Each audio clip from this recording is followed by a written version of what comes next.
Kellogg, Idaho doesn't quite fit the traditional mold of a town. Rather, it resembles more of an automotive haven.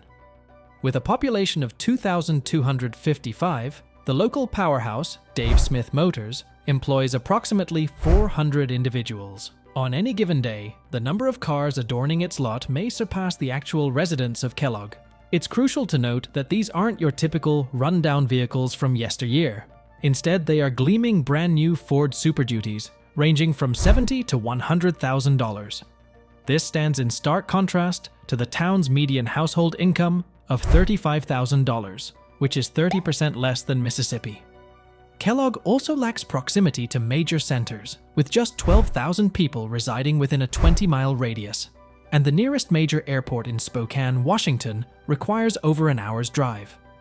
Despite these apparent contrasts, this small rural pit stop along I-90 proudly boasts the title of the nation's largest Jeep Ram dealer, an aspect that appears almost surreal.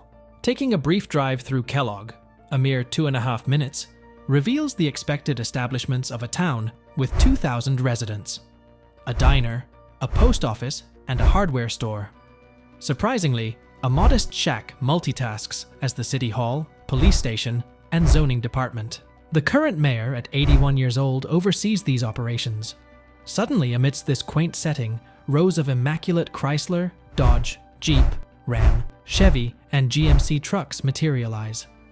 While Kellogg might be an outlier for specific reasons we'll explore, analogous small towns across America find themselves eclipsed by colossal dealerships, often owned by the wealthiest individuals. When we envision the affluent elite, we tend to picture celebrities, venture capitalists, and politicians. Contrary to this perception, a significant portion of America's top 0.1% remains inconspicuous, running law firms, medical practices, and yes, car dealerships. Last year alone, the average Toyota dealer in the Boston area recorded a $6 million profit, with an estimated 20% of all owners earning at least $1.5 million annually. So, what makes the business of buying and reselling cars, essentially a commodity, as lucrative as pursuing a career in medicine or law? The answer lies in something known as dealer franchise laws. Unlike Apple, Sony, and Samsung, which can establish their stores, car manufacturers like Ford, Toyota, and Honda face legal constraints. They must rely on middlemen, often with exclusive rights over a specific region, to sell their cars. This wasn't always the case. In 1949, when the US population was just 45% of its current size, there were nearly 50,000 car dealerships scattered across the country. These were modest, local operations, in stark contrast to today's consolidated car makers like Ford, General Motors, and Chrysler. The power dynamics were skewed, with car makers holding considerable influence, forcing dealers to shoulder risks by purchasing unpopular models. Consequently, all 50 states intervened to protect dealers from such impositions. The laws prohibited coercive practices and prevented car makers from selling directly to consumers, ensuring the dealer's profitability. This protectionism, though peculiar, aimed to sustain numerous small-town family dealerships, safeguarding them from the influence of powerful corporations.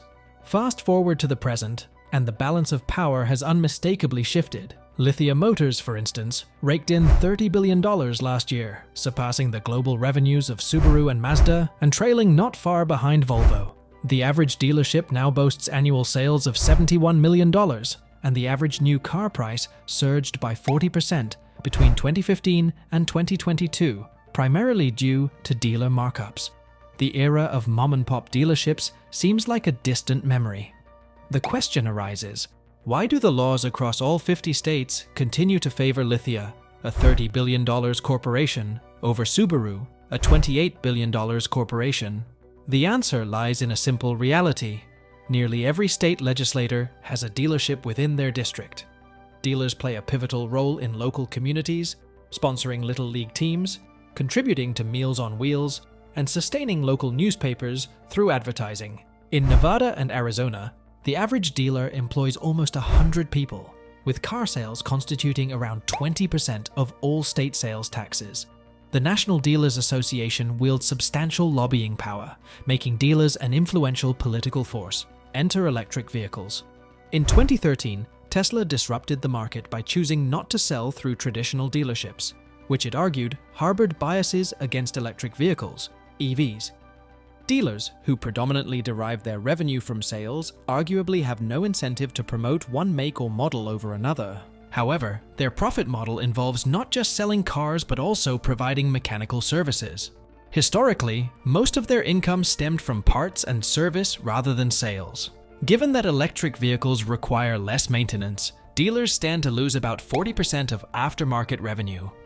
Consequently, when Consumer Reports investigated 85 dealerships regarding EVs, 35 suggested opting for conventional vehicles, and some even feigned ignorance about selling EVs. Tesla found it challenging to trust traditional dealers, placing lawmakers in a dilemma. Previously, they could justify government protection for dealers, arguing it was necessary for their survival. However, Tesla, without a dealer relationship to protect, raised questions about the need for restrictions on direct consumer sales. States responded divergently to this issue.